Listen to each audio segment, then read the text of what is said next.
Hey, how's it going, everybody? Welcome back. Yeah, so it's known I like Google Pixel phones, right? And lately, I've been using this phone, the OnePlus Nord N10 5G, alongside my Pixel 6. And while I have good things to say about the OnePlus N10, um, to kind of be, I guess, transparent with everybody, using something different than what I normally use helps rekindle something that I've been using, like my thoughts, my opinions.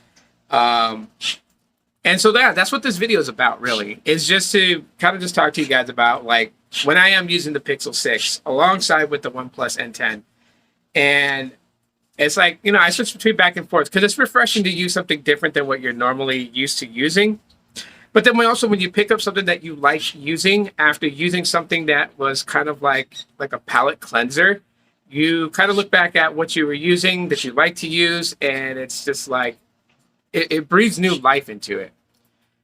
So recently, the Pixel 6 and 6 Pro went on sale. You can get one of these for $499 if the sale's still going on, and if you can find a place that's actually that still carries it, that's not sold out.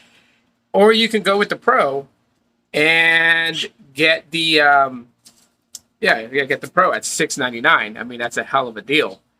This is like right on the edge of the 6A launch, which, by the way, I uploaded a shorts. Someone actually unboxed that, and I'm gonna make a separate video talking about that here in a little bit. So, but anyways,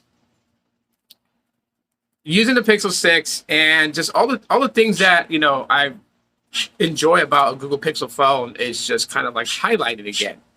Um, the hold for me feature, the call screening, the when you call a business line in it navigates the wait time, and not just the wait time for that moment you're calling, but it'll tell you what your wait time is if you were to call, say, on a Tuesday, on a Wednesday, like what the average wait times would be.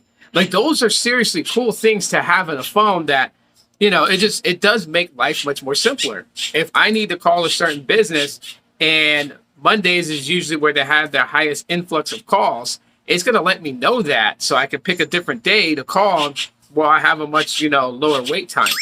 And even if like the wait time was like 10 minutes, I got hold for me, which will basically eat that time while I'm doing what I need to do and alert me when someone's on the call.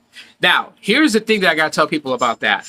When it comes to that feature, yes, it helps you, but there are companies that know absolutely nothing about that feature. So when they hear on their end that they're on some sort of hold, they tend to sometimes hang up before you can even get to your phone and resume the call. So that's something I've experienced. So it's a two-way street type of thing. In order for it to work flawlessly, that business really needs to kind of listen to the commands of the assistant, letting them know that, hey, this person has you on a hold and is going to be right with you in a sec. They tend to hang up. But it's still a nice feature to have to be able to do things.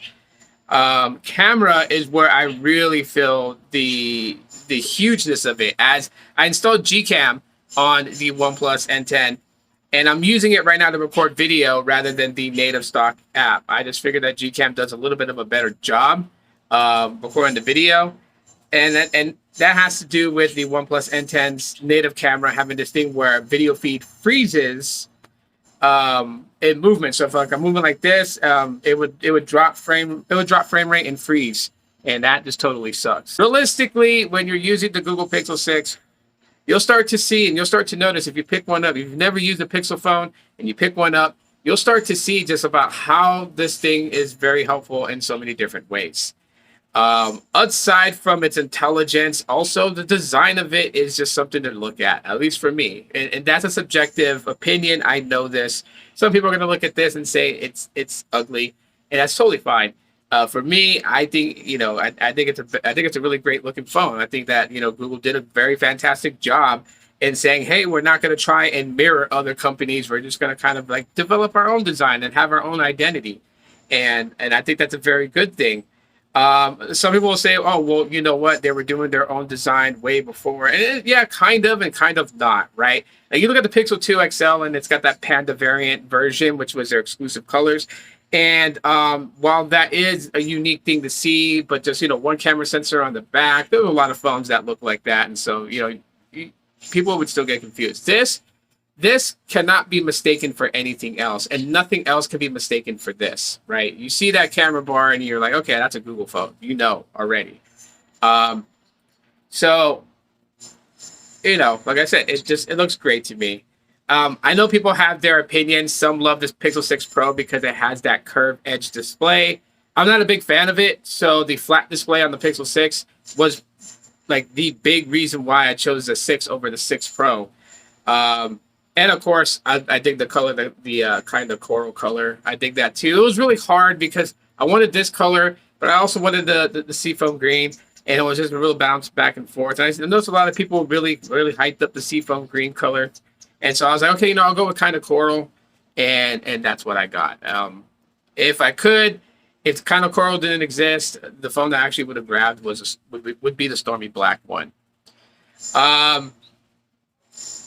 I think the other big key thing here is that if you're a 5G tech head, you'll be happy to know that this does support C-band on Verizon.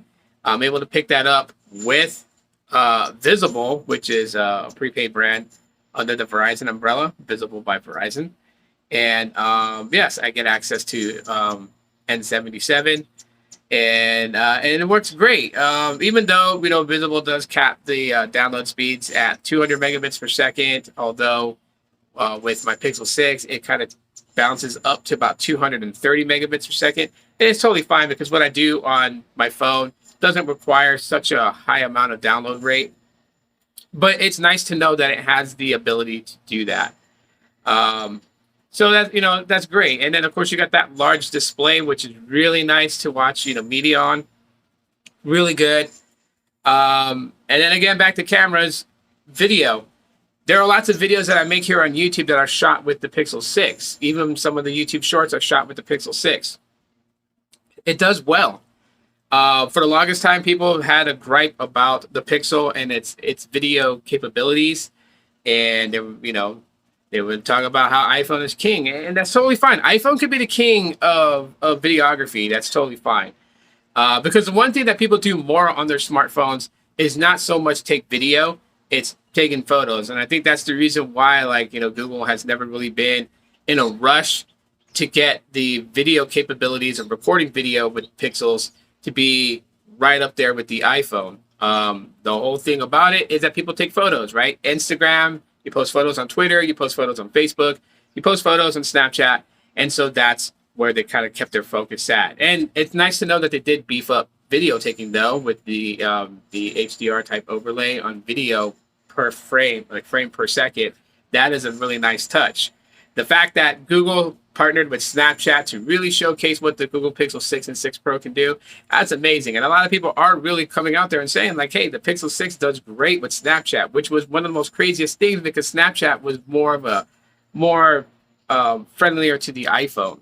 So we got to take that into consideration, just how good the Pixel 6 and 6 Pro is. And we're right on the dawn of the Pixel 7, and I have only but good expectations for the Pixel 7 because I am intending to get one at Q4 of this year. So I will be upgrading from my 6 to the 7. And what am I going to do with my 6? Don't ask me if I'm going to be selling it or giving it away because you guys should know I don't do that with my Pixels. I tend to keep them all as I collect them. And the collection is not, to sell the collection later on. It's just, I'm a big fan of Google Pixel phones. So I'm going to hold on to the ones that I have to, even do videos of nostalgic look backs at some of the Pixels that I have. That is the whole purpose of it. So, yeah, I got to thank other Android devices for refreshing that, that feel that I've had for the Pixel 6 before. It is back. And yeah, so I'll continue to rock the OnePlus N10 as a side device along with my Pixel 6 and continue to do it that way as my OnePlus N10 has my Metro SIM in it. And so, yeah. And the Pixel 6 has a lot of my work stuff going on. And so with Visible by Verizon on it, A lot of the tasks and stuff that I need to get done, get done. And so that is ultimately the reason why the Pixel 6 is just like my main daily driver device. What say you? Did you pick up a Pixel 6 during this sale? And if you did, are you happy with your purchase? I would love to know. Leave that in the comment section of the video, and I'll talk to you on the next one. As always, Law.